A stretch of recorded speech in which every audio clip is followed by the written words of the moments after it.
में आईटी की यूनिवर्सिटीज खोली जाती है, हमारे पास यहाँ पर जहाद के नाम पे मदरसे खोले जा रहे थे। रोटी छीन कर खाने की नौबत आ चुकी है। भारत और पाकिस्तान के रिश्ते हमेशा से तलवार की धार पर चले हैं। दोनों इंडिया हमारे साथ आजाद हुआ है, हमारे साथ सफर किया, लेकिन देखिए वो लोग कहाँ पे और हम लोग कहाँ पे हैं। मैं नहीं बताऊंगा।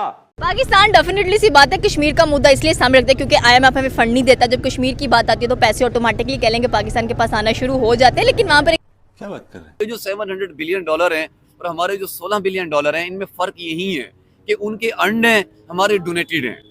अरे बाप रे, ये तो धोती खोल रहा है। ईरान के लिए भी अमेरिका ने आंखें दिखाई हिंदुस्तान को कि आप ईरान के साथ ट्रेड ना कीजिए, उससे कोई मुआहदे ना कीजिए, उससे तेल ना लें। तो हिंदुस्तान ने उनसे तेल भी लेके दिखाया। इंडिया को आप इस टाइम पूरी दुनिया की फॉरेन पॉलिसी से निकाल ही नहीं सकते। अगर आप इंडिया को निकाल लें तो फॉरेन पॉलिसी एग्जिस्ट ही नहीं करती। IMF कहता है पाकिस्तान में मेरी मर्जी से पेट्रोल का रेट निकलेगा। IMF कहता है मेरी मर्जी से CPEC का काम चलेगा, अगर मैं कहूँगा तो आपको CPEC का काम रोकना पड़ेगा। तो हम जो है वो बिके हुए लोग हैं। जिस वो दुनिया 2025 में इंडिया दुनिया की चौथी बड़ी इकॉनमी बन जाएगा प्रॉपर। अभी 5वीं है, चौथी बन जाएगा, 27 में तीसरी बन जाएगा। वो डेवलपमेंट की तरफ जा रहा है दिन ब दिन। IMF की ये रिपोर्ट है, मेरी और आपकी रिपोर्ट नहीं है। और हम जो उनसे दिन ब दिन अपने सासे बेचते नजर आ रहे हैं। उन्होंने एजुकेशन पे ऐसे क्या वर्क किया, उनके अवाम, उनके पॉलिटिशियन और हमारी अवाम और पॉलिटिशियन में क्या फर्क है?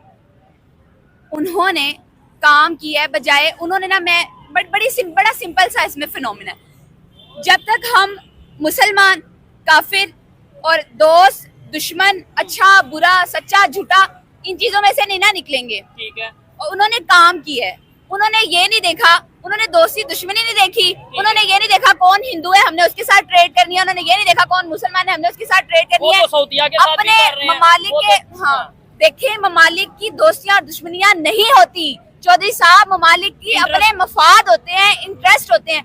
जब तक पाकिस्तान, जब तक हमारी अवाम, जब तक हमारी हुकूमत पाकिस्तान के इंटरेस्ट को नहीं ना देखेगी, पाकिस्तान की डेवलपमेंट को नहीं ना देखेगी, प्रायोरिटाइज नहीं करेगी, जब तक हमने प्रायोरिटाइज नहीं किया, जब तक हम इस सोच से बाहर नहीं निकलेंगे कि ये जो हिंदू हैं इनके साथ नहीं ट्रेड करनी, ये काफर है इनके साथ नहीं करनी, ये वो है इनके साथ, हम लोग नहीं कर सकते तब तक, बड़ी माजरत के साथ नहीं कर सकते। जब तक हम अपनी एजुकेशन पे काम ना करें, जब तक हम अपनी एम्पावरमेंट पे काम ना करें, जब तक टेक्नोलॉजी, सिंसियरिटी, ऑनेस्टी और टेक्नोलॉजी पे काम ना करें, हम नहीं कर सकते। और ये सब चीजें, इन सब चीजों के साथ एक ही चीज इंटरलिंक्ड है, वो ऑनेस्टी है और वो डिवोशन है। वो हमारा डिवोशन कहाँ पे निकलता है? तू तड़क पे निकलता है, काफिर पे निकलता है, दुश्मन पे निकलता है। हमारा डिवोशन जो है कंट्री को सर्व करने में नहीं निकल रहा। अपने डिवोशन को डायरेक्शन सही दो भाई। जज्बा बहुत है, लेकिन उसे जो अच्छी हमारे सबसे पहले हमारे ईमान पुख्ता होना चाहिए, हमारा यकीन पुख्ता होना चाहिए, हमारा ट्रस्ट अल्लाह और उसके नबी पे होना चाहिए। कहते हैं अभी जो पाकिस्तानी है उनका ईमान आपके ख्याल से अल्लाह पे नहीं है?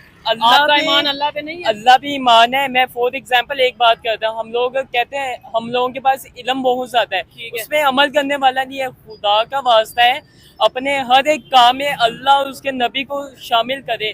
जहाँ पे हम लोग पीछे जाते जा रहे हैं, शायद अल्लाह की तरफ से हमें कोई हदायत हुक्मरान मिले। अभी अल्लाह हमारे से नाराज है। बड़ी जबरदस्त बात है। अच्छा, हर चीज जो है अल्लाह पाक ने इंसान को अशरफुल मखलूकात बनाया है। क्यों बनाया है? क्यों बनाया है? क्योंकि उसको डिसीजन की पावर दी है, उसको फ्रीडम ऑफ एक्ट दी है, इस वजह से उसको अशरफुल मखलूकात कहा गया। सारा कुछ तो उसने दे दिया है। दिमाग हमने चलाना है, हाथ पैर अपने चलाने हैं, हाथ पैर हम ना चलाएं, दिमाग हम ना चलाएं, ईमानदारी से हम ना चले और हम कहते हैं ये अल्लाह का अज़ाब आया हुआ है। ओ भाई, हम सुस्त हैं, हमने करना ही कुछ नहीं है। जिस दिन से पाकिस्तान बना है सबको अपनी अपनी पड़ी हुई है, हर किसी के अपने अपने मफाद है, हर कोई अपने अपने मफाद को सपोर्ट कर रहा है। ठीक है, कोई फिरकावादियत को सपोर्ट कर रहा है, कोई क्रॉस बॉर्डर टेररिज्म को सपोर्ट कर रहा है, कोई कश्मीर का रोना लेके बैठा हुआ है, कोई कह रहा है जी हमने जिहाद करना है। मतलब हर चीज होती है जो डिपेंड करती है उसके मतलब डेवलपमेंट में, रिलेशंस में। इंडिया की फॉरेन पॉलिसी देखें, यूरोप के साथ उनके कोई ऐसी कोई जंग नहीं चल रही, रिलेशन नॉर्मल है, बेहतर है, ट्रेड चल रही है। अगर हम बात करें चाइना के साथ भी, अब हम ये कह सकते हैं कि भाई रिलेशन बेहतर हो गए। 5 साल बाद ऐसा सीन हुआ है कि भाई इंडिया और चाइना एक टेबल पे बैठे हैं और कोई ना कोई इस तरीके से डायलॉग हुए हैं। इसके अलावा अगर हम बात करें सऊदी अरेबिया, यूएई की बात करें, यूएई के प्रेसिडेंट खासतौर पे अबू धाबी के जो प्रिंस हैं, जब भी इंडियन प्राइम मिनिस्टर ने ट्वीट किया है या कुछ उनके बारे में बात किया, उन्होंने यही कहा, स्टेटमेंट ऐसी दिया कि माय ब्रदर, वो तो उन्हें अपना भाई कह रहे हैं, यानी इतने क्लोज रिलेशन है। और हम जो उनसे पता नहीं कहाँ बेवकूफ बन रहे हैं। देखें, अब वो बेसिकली हम क्या कंपैरिजन पाकिस्तान और इंडिया की फॉरेन पॉलिसी को लेकर कर रहे हैं ना। ठीक है। हमारी जो पाकिस्तान की जो फॉरेन पॉलिसी है वो बिल्कुल भी क्लियर नहीं है, वो कभी किसी को समझ ही नहीं आती कि बेसिकली ये चाह क्या रहे हैं। बायलैटरल रिलेशन चाह रहे हैं, इंटरेस्ट चाह रहे हैं।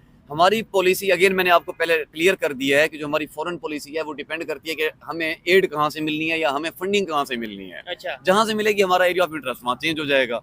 तो रही बात इंडिया की, इंडिया को वो इसलिए माई ब्रदर कहते हैं क्योंकि वो ट्रेड करके, वो ट्रेड के जरिए, बिजनेस के जरिए, जॉब्स के जरिए, एम्प्लॉयमेंट के जरिए, इस जरिए इंडस्ट्रियलाइजेशन के जरिए वो मुल्क के अंदर डॉलर्स को लेके आते हैं। उनके जो 700 बिलियन डॉलर हैं और हमारे जो 16 बिलियन डॉलर हैं, इनमें फर्क यही है कि उनके अर्न हैं, हमारे डोनेटेड हैं। ठीक है। और ये कोई छोटा फर्क नहीं है, तो वैसे भी डॉलर्स जितना फर्क है वो छोटा फर्क नहीं है, और जिस तरीके से आए हैं वो भी कोई आम अच्छा, बात अब आप एक बात बताएं, हमारे मुल्क में इतना बड़ा SCO इवेंट हुआ, ठीक है। क्या हमने उससे कोई अचीवमेंट हासिल की? कोई- तो अगर ब्रिक्स में भी शामिल हो जाते तो हम क्या अचीवमेंट हासिल करते? हम बिल्कुल अचीवमेंट हासिल करते। इंडिया की फॉरेन जो पॉलिसी है उससे इस टाइम ये एज अ रोल मॉडल बन चुकी है पूरी दुनिया के लिए। अच्छा। अब वेस्ट क्या करता है, USA क्या करता है, उसके मुल्क के अगर इंटरेस्ट के अगेंस्ट कोई चला गया उस पर सैंक्शन लगा देता है। इंडिया सैंक्शन नहीं लगाता, ना वो लगाने की भी अथॉरिटी रखता है। लेकिन अब आप ये देख लें, अकेला एक ही मुल्क है पूरी दुनिया में जिसके इस टाइम इजराइल से भी अच्छे ताल्लुकात हैं, ईरान से भी अच्छे ताल्लुकात हैं।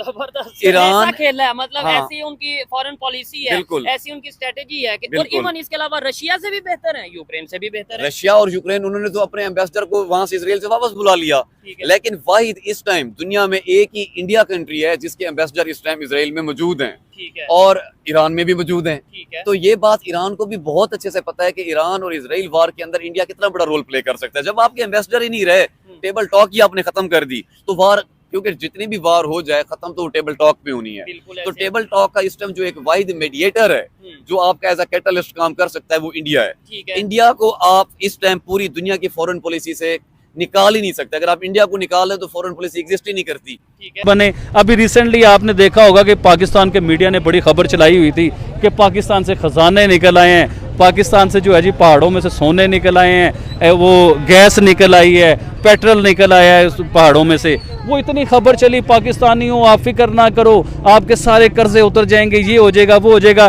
कहाँ गई वो खबर, कहाँ गई वो गैस, कहाँ गया वो पेट्रोल? मुझे आप बताइए।